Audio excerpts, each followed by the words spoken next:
ಒಕ್ಕಲಿಗ ಮಠದ ಚಂದ್ರಶೇಖರನಾಥ ಶ್ರೀ ವಿವಾದಾತ್ಮಕ ಹೇಳಿಕೆ ವಿಷಯಕ್ಕೆ ಸಂಬಂಧಪಟ್ಟಂತೆ ಒಕ್ಕಲಿಗ ಮಠದ ಚಂದ್ರಶೇಖರನಾಥ ಸ್ವಾಮೀಜಿಗೆ ನೋಟಿಸ್ ಅನ್ನು ನೀಡಲಾಗಿದೆ. ವಿಚಾರಣೆಗೆ ಹಾಜರಾಗುವಂತೆ ಸ್ವಾಮೀಜಿಗೆ ಪೊಲೀಸರು ನೋಟಿಸ್ ಅನ್ನು ಕೊಟ್ಟಿದ್ದಾರೆ. ಬೆಂಗಳೂರಿನ ಉಪ್ಪಾರಪೇಟೆ ಠಾಣಾ ಪೊಲೀಸರಿಂದ ನೋಟಿಸ್ ಅನ್ನು ನೀಡಲಾಗಿರುವಂತದ್ದು. ಇವತ್ತು 11 ಗಂಟೆಗೆ ವಿಚಾರಣೆಗೆ ಹಾಜರಾಗುವುದಕ್ಕೆ ನೋಟಿಸ್ ಅನ್ನು ನೀಡಲಾಗಿದೆ. ಮುಸ್ಲಿಮರಿಗೆ ಮತದಾನ ಹಕ್ಕು ರದ್ದುಪಡಿಸಿ ಅಂದಿದ್ದ ಚಂದ್ರಶೇಖರನಾಥ ಸ್ವಾಮೀಜಿ ವಿರುದ್ಧ ಎಫ್ಐಆರ್ ದಾಖಲಾಗಿದೆ.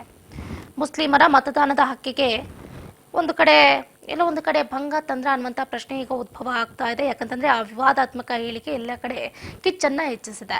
ವಿಶ್ವ ಒಕ್ಕಲಿಗರ ಮಹಾಸಂಸ್ಥಾನ ಮಠದ ಚಂದ್ರಶೇಖರನಾಥ ಸ್ವಾಮೀಜಿ ವಿರುದ್ಧ ಉಪ್ಪಾರಪೇಟೆ ಪೊಲೀಸ್ ಠಾಣೆಯಲ್ಲಿ ಎಫ್ಐಆರ್ ಕೂಡ ದಾಖಲಾಗಿದೆ.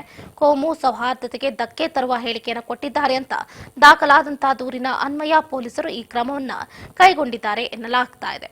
ಒಟ್ಟಾರೆಯಾಗಿ ಈಗ ಪ್ರಚೋದನಕಾರಿ ಹೇಳಿಕೆಯನ್ನ ಕೊಟ್ಟಿರೋದು ಎಲ್ಲರ ಕೆಂಗಣ್ಣಿಗೆ ಗುರಿಯಾಗಿದೆ. ಅದರ ಆರೋಪದ ಮೇಲೆ ಈಗ ಎಫ್ಐಆರ್ ಕೂಡ ದಾಖಲಾಗಿದೆ. ಬಿಎನ್ಎಸ್ ಸೆಕ್ಷನ್ 299 ಅಡಿಯಲ್ಲಿ ಉಪ್ಪಾರಪೇಟೆ ಪೊಲೀಸ್ ಠಾಣೆಯಲ್ಲಿ ಎಫ್ಐಆರ್ ದಾಖಲಾಗಿದೆ.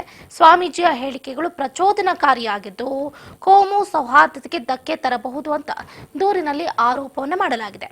ಹಾಗಾಗಿ ನವೆಂಬರ್ 26ನೇ ತಾರೀಕು ಬೆಂಗಳೂರಿನ ಫ್ರೀಡಂ ಪಾರ್ಕ್ನಲ್ಲಿ ವಿಶ್ವ ಒಕ್ಕಲಿಗರ ಮಹಾಸಂಸ್ಥಾನ ಮಠದ ವತಿಯಿಂದ ವಕ್ಫ್ ಬೋರ್ಡ್ ವಿರುದ್ಧ ಪ್ರತಿಭಟನೆಯನ್ನು ನಡೆಸಲಾಗಿತ್ತು.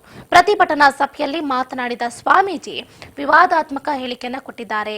ಪ್ರಸ್ತುತ ಪೊಲೀಸರು ಈ ಬಗ್ಗೆ ತನಿಖೆಯನ್ನು ನಡೆಸ್ತಾ ಇದ್ದು ಮುಂದಿನ ಕಾನೂನು ಕ್ರಮಗಳನ್ನು ಅನುಸರಿಸುವ ನಿರೀಕ್ಷೆಯೂ ಕೂಡ ಇರುವಂತದ್ದು.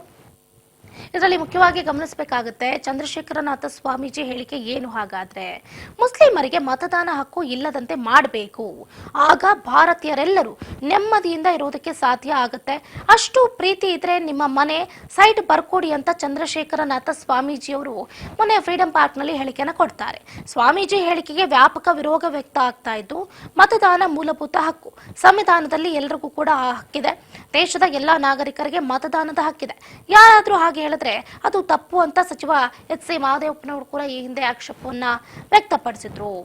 ಸೊ ಈಗಾಗಲೇ ಒಂದು ಕಡೆ ಹೆಂಗ್ ಹೇಳ್ತಾ ಇದ್ದಾರೆ ಸ್ವಾಮೀಜಿಗಳು ಅಂತಂದ್ರೆ, ಬಾಯಿ ತಪ್ಪಿ ಹೇಳಿಕೆ ಕೊಟ್ಬಿಟ್ಟೆ, ನನ್ನನ್ನು ಕ್ಷಮಿಸಿ ಅಂತಾನೂ ಕೂಡ ಈಗಾಗಲೇ ಚಂದ್ರಶೇಖರನಾಥ ಸ್ವಾಮೀಜಿಗಳು ಕೂಡ ಕ್ಷಮೆಯನ್ನ ಯಾಚಿಸಿದ್ದಾಗಿದೆ. ಇತ್ತ ಬಿಜೆಪಿ ನಾಯಕರ ದಂಡೆ ಸ್ವಾಮೀಜಿ ಅವರನ್ನ ಹೇಗೆ ಅಂತಂದ್ರೆ, ಒಂದು ಕಡೆ ನೀವು ಮಾತಾಡಿರೋದೇನು ತಪ್ಪಿಲ್ಲ ಬಿಡಿ, ಇರೋದು ಮಾತಾಡಿದ್ರಲ್ಲ ಅನ್ನೋ ರೀತಿಯಲ್ಲಿ ಅವರು ಸಮಂಜಯಿಸ್ಕೊಳ್ತಾ ಇದ್ದಾರೆ. ಒಟ್ಟೆ ಏನಾಗಿರ್ಲಿ, ವಿವಾದಾತ್ಮಕ ಹೇಳಿಕೆಗೆ ಈಗ ವ್ಯಾಪಕ ಆಕ್ರೋಶ ವ್ಯಕ್ತ ಆಗ್ತಾ ಇದೆ. ವ್ಯಾಪಕ ಆಕ್ರೋಶ ವ್ಯಕ್ತವಾಗ್ತಾ ಇದ್ದಂತೆ ಚಂದ್ರಶೇಖರನಾಥ ಸ್ವಾಮೀಜಿ ಬಾಯಿ ತಪ್ಪಿ ಆ ಹೇಳಿಕೆ ಕೊಟ್ಬಿಟ್ಟಿದ್ದೀನಿ, ಅದಕ್ಕೆ ವಿಷಾದಿಸ್ತೀನಿ. ಮುಸ್ಲಿಮರು ಭಾರತೀಯರೇ ಆದ್ರೆ ರೈತರಿಗೆ ಒಳ್ಳೇದಾಗಬೇಕು ಅನ್ನೋದು ನನ್ನ ಉದ್ದೇಶ ಆಗಿತ್ತು. ಆ ಫ್ಲೋನಲ್ಲಿ ನಾನು ಮಾತಾಡ್ಬಿಟ್ಟಿದ್ದೀನಿ ಅಂತ ಚಂದ್ರಶೇಖರನಾಥ ಸ್ವಾಮೀಜಿಗಳು ಹೇಳಿಕೆನ ಕೊಟ್ಟಿದ್ದಾರೆ. ಸೊ ಕರ್ನಾಟಕದಾದ್ಯಂತ ವಿವಿಧ ಜಿಲ್ಲೆಗಳಲ್ಲಿ ರೈತರಿಗೆ, ಮಠ ಮಂದಿರಗಳಿಗೆ, ದೇಗುಲಗಳಿಗೆ ವಕ್ಫ್ ನೋಟಿಸ್ ಬಂದ ಬೆನ್ನಲ್ಲೇ ಪ್ರತಿಭಟನೆಗೆ ತೀವ್ರ ಆಕ್ರೋಶ ವ್ಯಕ್ತ ಆಗಿತ್ತು. ಆ ಸಂದರ್ಭದಲ್ಲಿ ಸ್ವಾಮೀಜಿಗಳು ಈ ರೀತಿಯಾದಂತಹ ಹೇಳಿಕೆಯನ್ನು ಕೊಟ್ಟಿದ್ದಾರೆ. ಈಗಾಗಲೇ ವಿಚಾರಣೆಗೆ ಬರುವುದಕ್ಕೆ ಡಿಸೆಂಬರ್ 2ನೇ ತಾರೀಕು ಡೆಡ್ಲೈನ್ ಕೂಡ ಇರುವಂತದ್ದು.